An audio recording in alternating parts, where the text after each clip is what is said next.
I think of the sounding board very much as the tuning of a piano or the tuning of a tabla. You know, when you see the man who playing the tabla, he is taking a mallet and he's taking the stick and he's moving it around, and then he hits that point and a different sound emanates.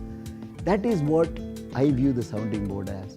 Each one of those sticks is a different company, and when you hit it, depending on where you place it and what you get a different sound.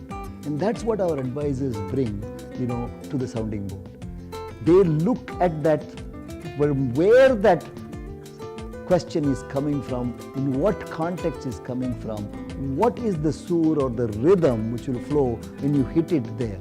That is what sounding board does. And the people who are able to do that are those who have done the same thing from different angles in their own personal experiences. They are not talking about this experience and giving the advice based on just one time that they have faced it.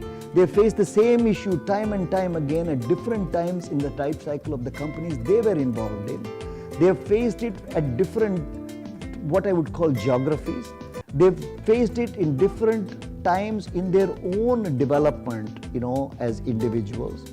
And they've faced it in different situations. Sometimes the same issue arises in sales, sometimes it arises in production, sometimes it arises in marketing, sometimes it arises in health, HR. They've seen the same thing. So they're trying to synthesize all of that. And you will see it's like, as I said, fine-tuning a musical instrument. And that's what we view all our companies to be. Musical instruments, if you fine-tune them, they'll play better music. And that's what our whole idea is of the sounding board, is to create better music for these companies so that they actually reach their full potential.